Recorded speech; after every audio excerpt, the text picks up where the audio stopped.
Indian geography की हमारी series में ये हमारा तीसरा वीडियो है। आइए बात करते हैं भारत की कृषि की। तो स्वतंत्रता के समय जीडीपी में कृषि का योगदान कितना था? 56%। पहली पंचवर्षीय योजना में कृषि क्षेत्र में वृद्धि दर 2.71%।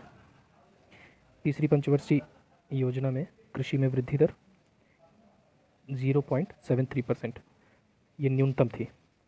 और आठवीं पंचवर्षीय योजना में कृषि में वृद्धि दर 4.68%, ये अधिकतम थी। भारत के जलवायु प्रदेश टोटल कितने हैं? 15।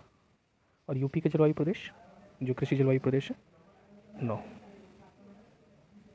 अब धान के बारे में देखते हैं। धान की प्रजातियां कौन कौन सी हैं? कामिनी, काला जीरा, संबा, कुरवाई, गोविंद भोग, जरीसाल। किस कुल का है ये? ग्रैमिनी कुल का उष्णकटिबंधीय पौधा।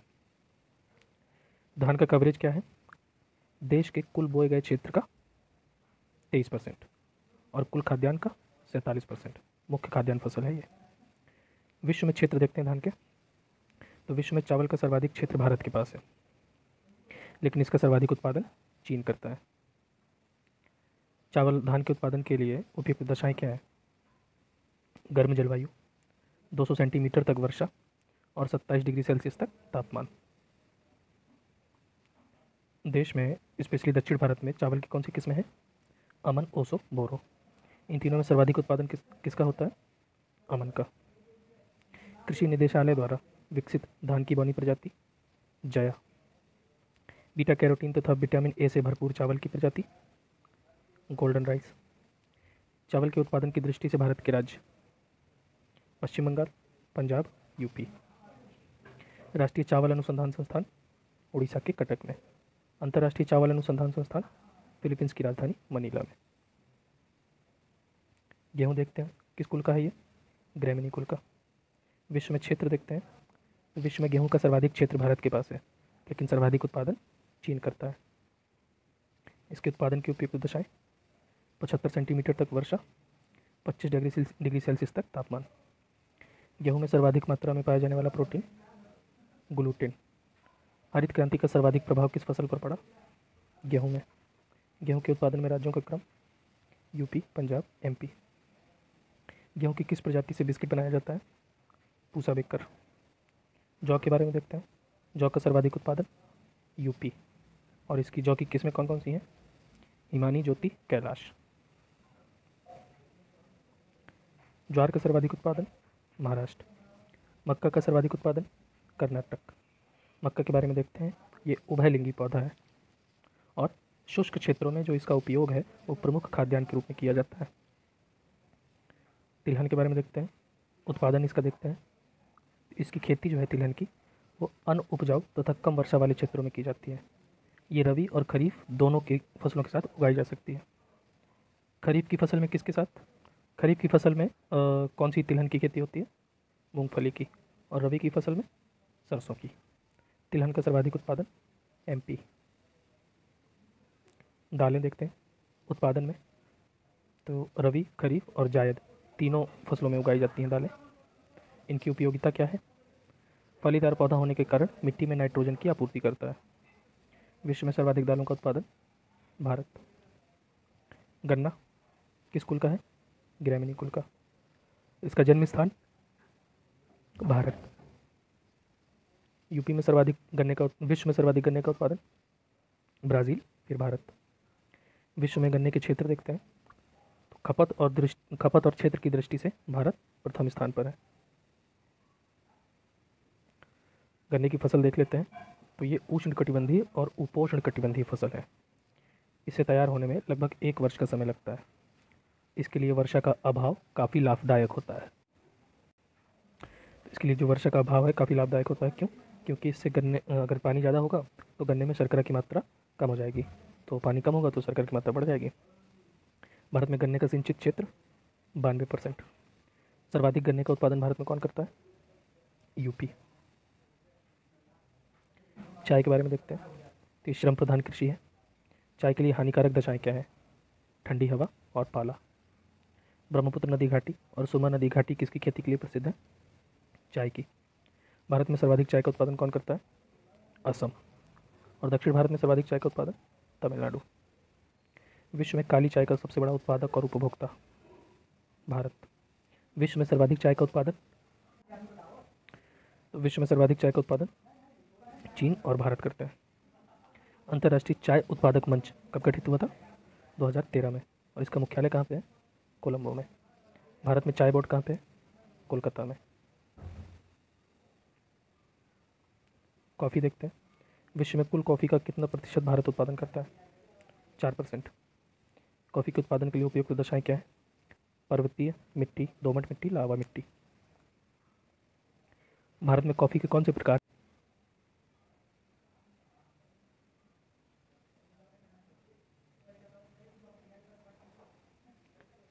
भारत में कॉफ़ी के कौन से प्रकार हैं?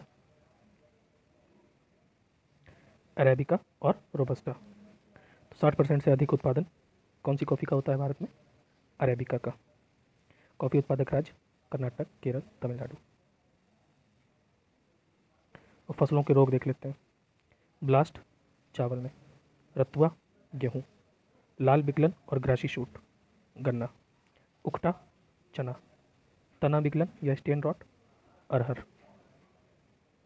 जूट के बारे में देखते हैं। विश्व में सर्वाधिक जूट का उत्पादन बांग्लादेश। भारत में सर्वाधिक जूट का उत्पादन पश्चिम बंगाल।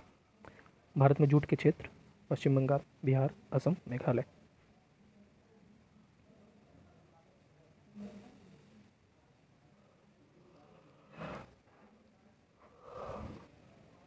कपास किस कुल का है? मालवेसी कुल का। कपास की किस्में देसी और अमेरिकन। कपास के उत्पादन के लिए उपयुक्त दशाएं कौन सी हैं? काली मिट्टी, 30 डिग्री सेल्सियस तक टेम्परेचर होना चाहिए, 200 दिन पाला रहित और ओला रहित होना चाहिए, साफ आसमान, तेज धूप। विश्व में कपास के क्षेत्र, तो विश्व में सर्वाधिक क्षेत्र भारत के पास है, लेकिन उत्पादन में दूसरे नंबर पे आता है। भारत में उत्पादक राज्य देखते हैं कपास के। गुजरात, फिर महाराष्ट्र, तेलंगाना, आंध्र प्रदेश।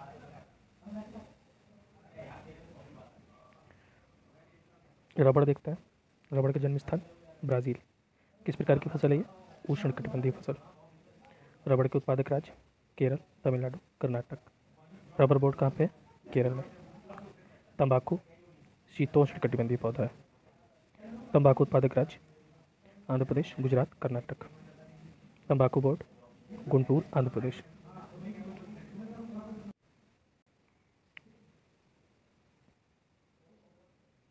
नारियल उष्णकटिबंधीय पौधा है। विश्व में नारियल के उत्पादक देश इंडोनेशिया, फिलीपींस, भारत। भारत में उत्पादक राज्य Kerala, Tamil Nadu, Karnataka. Masala board Kerala. Coffee board Karnataka. राष्ट्रीय मांस एवं पोल्ट्री बोर्ड तथा राष्ट्रीय मांस एवं कुक्कुट बोर्ड दिल्ली।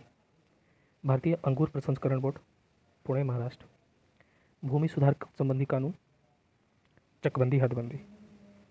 और काश्तकारी कानून 1948। तो जो भारत में भूमि सुधार संबंधी कानून थे, चकबंदी हदबंदी और काश्तकारी सुधार, ये कब आए थे? 1948 में। भारतीय दलहन अनुसंधान संस्थान कानपुर। समेकित कीट प्रबंधन राष्ट्रीय केंद्र नई दिल्ली। अर्धशुष्क क्षेत्रों के लिए राष्ट्रीय फसल अनुसंधान संस्थान हैदराबाद। शुष्क क्षेत्रों के अंतर्राष्ट्रीय फसल अनुसंधान संस्थान अलेप्पो, सीरिया। ई नैम 2016 क्या है? मंडियों को इलेक्ट्रॉनिक माध्यम से जोड़ना। राष्ट्रीय कृषि एवं ग्रामीण विकास बैंक नाबार्ड कब गठित हुआ था? 1982। और इसका मुख्यालय कहाँ पे है? दिल्ली में। अंतर्राष्ट्रीय मक्का और गेहूं वृद्धि केंद्र Mexico. NAMA non agricultural product market access किसके द्वारा स्थापित किया गया था? WTO द्वारा। हरित क्रांति के बारे में देखते हैं। तो इसे बीज उर्वरक सिंचाई परियोजना भी कहा जाता है। शुरुआत कब हुई थी? 1966-67 में। वैश्विक स्तर पर इसकी शुरुआत किसने की थी? Norman E Borlaug. भारत में MS स्वामीनाथन। सर्वाधिक किस फसल को लाभ मिला इससे? गेहूं को। द्वितीय हरित क्रांति कब शुरू हुई? 1987 में, 7वीं पंचवर्षीय योजना में।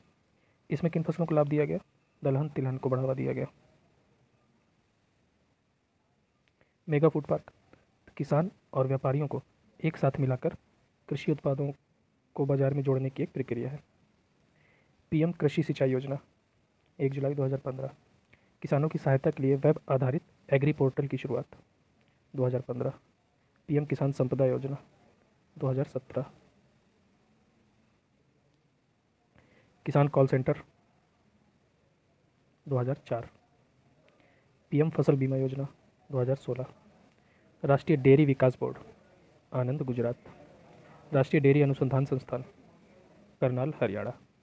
भारतीय गन्ना प्रजनन संस्थान कोयम्बटूर। कॉफ़ी अनुसंधान संस्थान कर्नाटक। राष्ट्रीय मत्स्य उद्योग विकास बोर्ड हैदराबाद। पीएम अन्नदाता आशा योजना 2018। पीएम किसान सम्मान निधि योजना 2018, इसमें 6,000 रुपये प्रति वर्ष दिया जाता है किसानों को।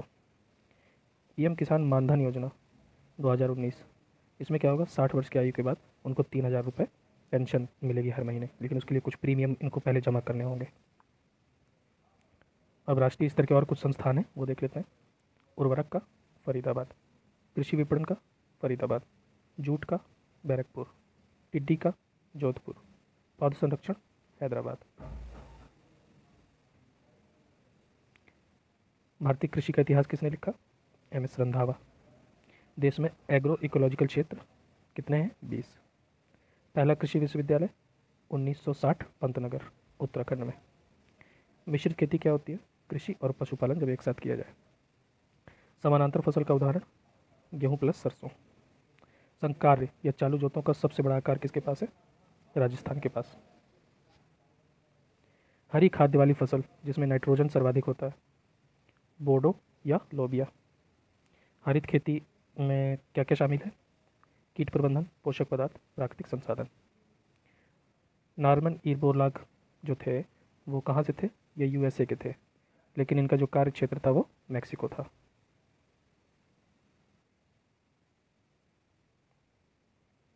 ठीक। हरित क्रांति में कौन से गेहूं का प्रयोग किया गया था? मैक्सिकन गेहूं।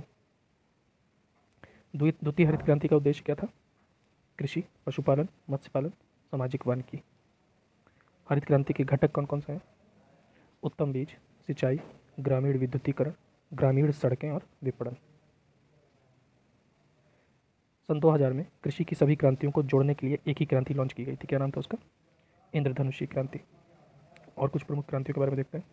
भूरी क्रांति उर्वरक, गोल क्रांति आलू, नीली क्रांति मछली, गुलाबी क्रांति प्याज और झींगा, बादामी क्रांति मसाला, रजत क्रांति अंडा, लाल क्रांति अंडा और मांस, अमृत क्रांति नदी जोड़ों परियोजना, सुनहरी क्रांति उद्यान और बागवानी।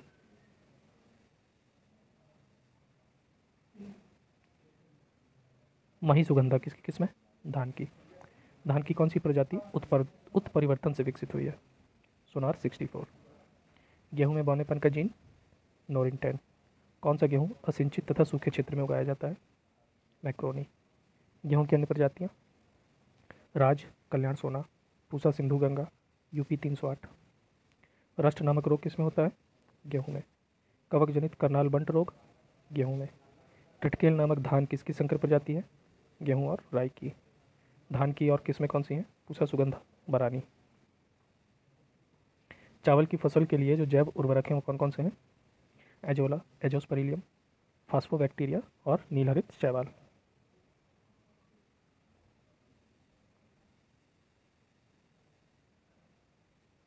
शक्करनगर किसे कहते हैं? तेलंगाना को।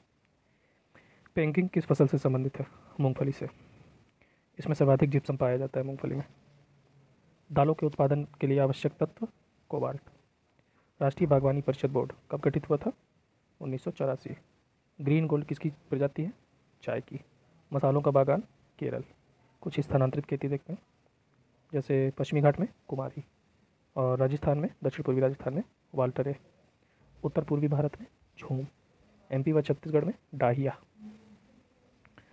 तो इसी के साथ हम लोग इस वीडियो को यहीं पे ख़त्म करेंगे, फिर मिलेंगे नेक्स्ट वीडियो में। Thank you.